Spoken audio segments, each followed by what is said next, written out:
Alright, what's up, folks? Hope this is working. Just testing a new setup here. I've got a new light in front of me, a new microphone, external mic for my iPhone. So I'm trying this on my phone. Plus, I've got a stand, tripod, whatever, and a little Bluetooth button. So iOS and Android. So I connect it, and then I click on iOS, and it starts it automatically without me having to reach over and turn it on or turn it off. So let's see how that works. Anyway, my last video in this series was about the Bruce Beefcake story, where the promoter called me to get my hair cut by Beefcake. Couldn't get a hold of me, so somebody else stepped in for me. And that was one of only two things I regret in my wrestling career.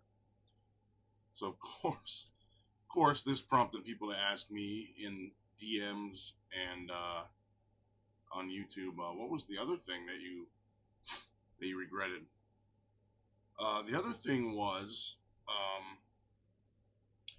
Taz used to have a finishing school, which, if you don't know what that is, that means you're already working out in the independent level, and you just need a couple finishing touches in order to get looked at by a major company, right? A couple things you can maybe improve on, or start doing that you're not already doing, something like that. Basically, finishing touches is what that means. So Taz and I used to talk on Twitter quite often. We used to follow each other. We were talking DMs. Great guy. I love that guy. It's been a while. Um, so basically, what the deal was Taz announced this finishing school. It was in New York, I believe. Maybe it was in Long Island. And I'm in Jersey, as you guys know. So I was about like an hour and a half from there, maybe. Um, So Taz announced this, put up a website. It was like teamtaz13.com, I believe. And what happened was you would log in, register or whatever, and then link one or two videos of matches and then one video of a promo. So the website said something like matches up to 5 minutes only, just based on the amount of submissions they were going to receive or they had expected to receive because it's Taz. So him and I spoke privately, and I said, "Listen, I do have a match I would love to send that got a lot of good feedback, but it's like I think it was like 12 minutes or 13 minutes." Um, okay, sorry about that. Had to hit the cough button for a minute. So I believe this match is 12 or 13 minutes. It was myself versus Junior Soba from I don't remember if it was from JWE or from Ace. It took place at Ace Arena when they used to run shows on, oh man, Sip Street. It was in Union City, New Jersey. Um, so it was myself versus Junior Soba. It's out there somewhere on YouTube. Um, but Taz messaged me privately and said, "Don't worry about the time. It's good. I don't need to watch the entire thing to get the idea." And then, so whatever. So he watched it, sent me a message saying, "I liked it. We're going to invite you to the school." It wasn't start. I believe this was like January of 20, Jesus, 10 or 11. I don't even remember. It might have been 2012. Whatever year. It was the year that I had my second or my first knee surgery on my left knee, and he called me back. He invited me. I talked to his boy Mike. Mike Mitchell was the one of the trainers there, fitness trainer, great guy, another great guy. And he had a brand new ring. Taz had a brand new ring, new building. It was great. I was super excited to be invited. Um, and between the time that I had sent him that video and the time that he had gotten back to me and accepted me, I had hurt. I tore my MCL and my meniscus in my left leg, my left knee. So I had to have surgery. And the surgery was like 2 weeks before. Sorry, I should be looking at you. I'm looking at the microphone. The surgery was like 2 or 3 weeks before this camp started. So I told him, like, "Look, man, I don't think I'm going to be able to do it because this happened, blah, blah, blah. My surgery is on this date. The camp starts on this date. and he was super supportive, man. He was like, "Look, don't worry about it. Just come, come with us, do it. It's not going to be as physical as you think, and you'll be okay. And if need be, I can sit on the sidelines and watch and still learn." Okay. Then, so here comes the part that I regret. It was a little more than I could afford at the time, but I could have used a credit card.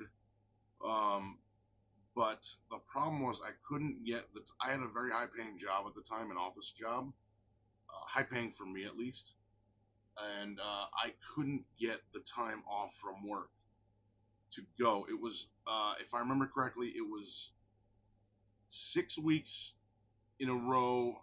Um, sorry, I think it might have been 8 weeks actually. It was 8 weeks in a row, mandatory, and then if you wanted to, you could stick around for week 9, and then there would be a week 10, and then after that, the next group, the next class would start, the next camp would start. Um, and I couldn't get the time off of work.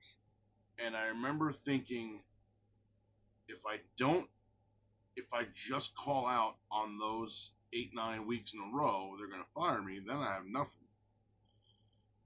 So I thought, you know what? I've got rent, I've got bills, I've got my car insurance, my rent, my utilities, whatever it was. I really can't afford to lose this job.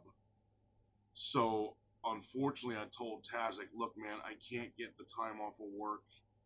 I can't do 1 day a week for work. They're giving me a bunch of shit about it. I feel really bad. I'm really sorry. And he was like, look, man, this is the possible future of your career. See what you could do. Maybe try to talk some sense into your boss, whatever it was. And went back and spoke to both. I had two. Actually, I had Dan, Kim, uh, Alan, so Kevin,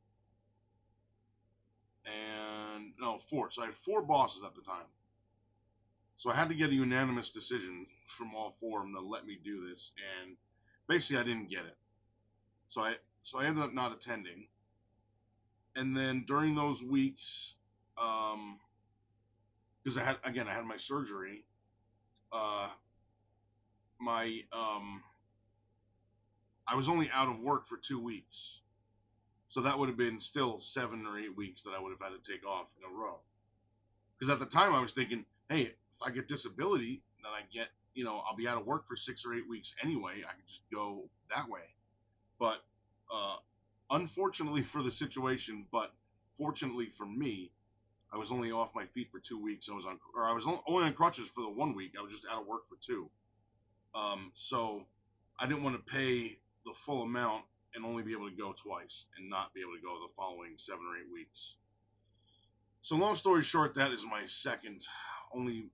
That's only two regrets I've got in the wrestling business is not attending Taz's finishing camp. I still regret that to this day. Who knows what could have happened had I gone? And it meant a lot to me that he actually offered and invited me to participate, and I didn't. It meant a lot to me that he offered, but again, I regret not going. And interesting postscript to that story: Junior Soba sent the same match in when he applied, and he also got accepted based on that same match with me. So I was pretty proud of that. Um, in fact, after Taz watched the match, he tweeted out like a shout out to me on Twitter, saying, "Hey, follow my boy JoeyImage, good dude with a lot of talent."